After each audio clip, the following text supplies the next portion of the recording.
Hello, in this video we will learn about center of gravity and centroids, chapter 9, topic 9.1.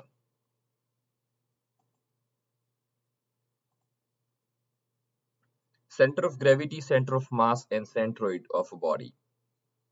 Today's objective is to understand the concept of center of gravity, center of mass and centroid and determine the location of these points for a body.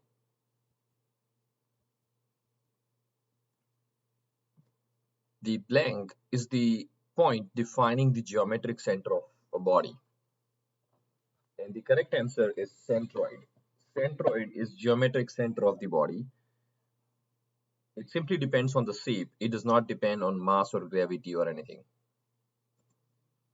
To study problems concerned with the motion of matter under the influence of forces, that is dynamics, it is necessary to locate a point called center of mass. Because in dynamics, we actually apply this equation F equal to ma, and when it's a rigid body, we consider the acceleration of the center of mass of the body.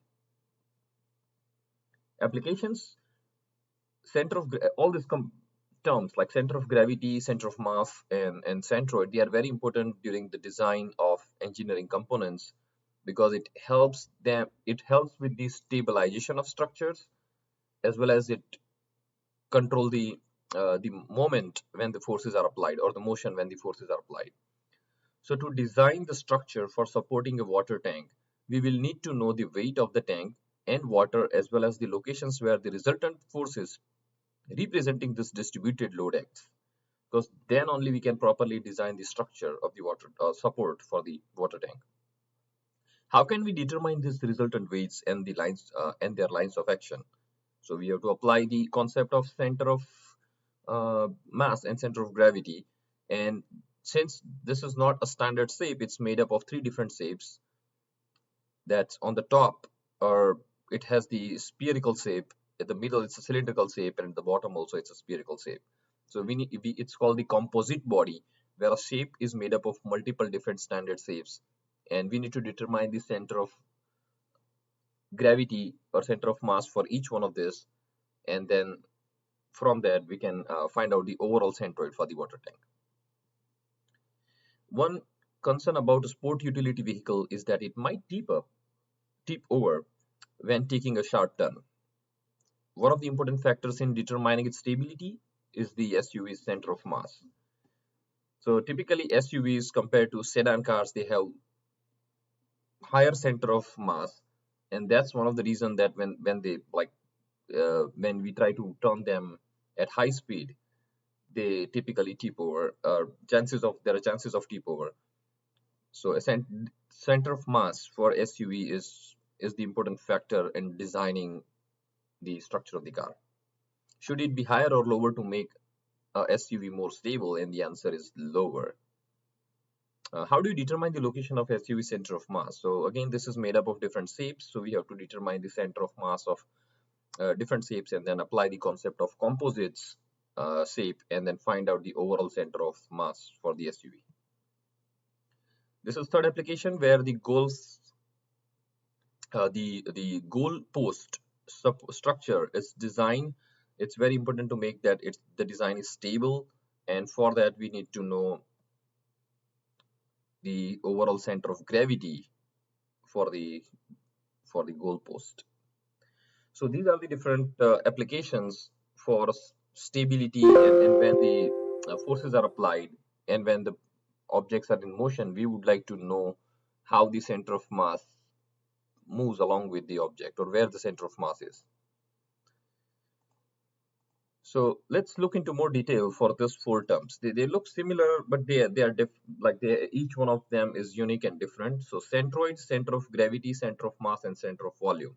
Now, by definition, they are different, but depending on the shape of an object, depending on the material, and depending on in what gravitational field an object is placed into, they all can be like one point or they can be different points. So starting with centroid. So centroid is geometric center of the body. For example, this rectangular plate, which is uniform and homogeneous throughout the material, then the centroid of this shape is at the center of the rectangle, which is half of the width and height, and that point is called centroid, and we define that relative to the origin. So we define our coordinate system x and y, and the origin is at the lower left corner. So relative to that, we define centroid using x bar and y bar, the overall centroid. Now, if the same plate is made up of two different materials, where the left side is, let's say, one material, the right side is another material, that means one of them is heavy, one of them is light, then the center of mass is no longer the center of the rectangle, but it's shifted uh, to one of the materials. And in that case, center of mass is calculated, is defined using x bar and y bar here. See, the purpose of the center of mass is the entire mass of the body is being concentrated at that point. That is called center of mass. Center of gravity, on the other hand, if again the plate is made up of the same material, then the center of gravity is still the centroid, which is the geometric center of the plate or rectangular object here. However, this is true only when the entire plate is under the same gravitational field.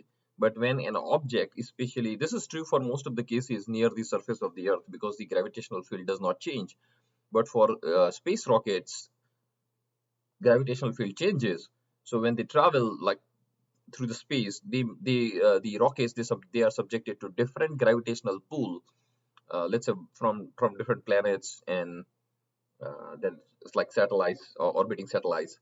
So in that case, the center of gravity is being shifted. For example, this object is imagine that this is like a long rectangular object which is somewhere between the Earth and the Moon. Then the center of gravity is shifted more towards the Earth because Earth has higher gravitational pull than the Moon. So center of gravity depends on gravitational field, center of mass depends on the mass of the objects, and centroid depends on the shape. Centroid has nothing to do with mass or gravity. So typically we encounter most of the time these shapes which are very standard, such as rectangular, triangular, or circular. So you should know the formula how to calculate the centroid for this shape.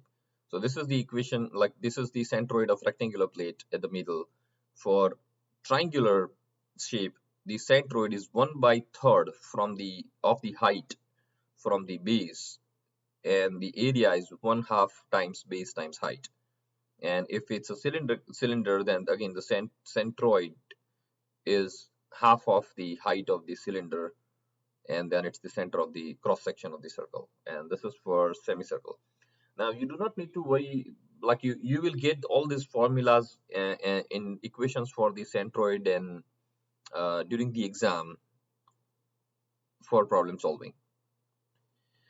Now, what's the formula if the shape is not standard? So if the shape is not standard, such as rectangular, circular, or triangular, then we can still calculate the centroid by simplifying that shape as shape made up of multiple rectangular plates. For example, this blue shape, we can calculate the centroid of that shape if we consider small elemental rectangular strip.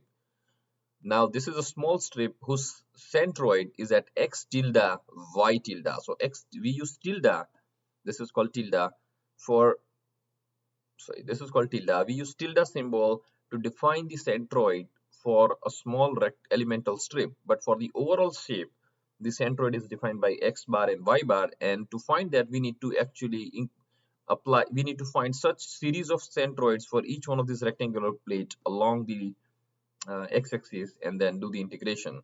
So the overall centroid can be calculated, x centroid and y centroid are calculated using this formula, where it's x tilde times area integrated over area divided by integral of the area, where area is the area under this entire like blue shape. Okay. So you can see here that x tilde y tilde is the centroid for this orange rectangular strip, but the overall centroid x bar y bar for the entire blue shape is here x bar y bar, and that's calculated using this formula. If it's a one-dimension object, then we do integral over length rather than area. And if it is three-dimension object, then we do integral over volume, dv. So for 1D object, it's integral over length. For two-dimension object, it's integral over area. And for three-dimension objects, it's integral over volume. Now the formula for center of mass and center of gravity are very similar. For center of mass, you replace integral of area by integral of mass. So it's now integral x tilde dm and divide by integral dm. And for center of gravity, it's integral over weight, because remember that the weight is mass times g, which is gravity. So that's why we do integral over weight. So these are the formula for SAPE Centroid. And now I recommend that you go through the remaining slides from this like topic 9.1, and all these equations and all the concepts I have already explained in the video. So this slide explains what are the steps that we should follow to calculate the overall centroid of an area. And we will, in the next video, we will find the centroid of one of the non-standard shapes using the integral equation. Thank you.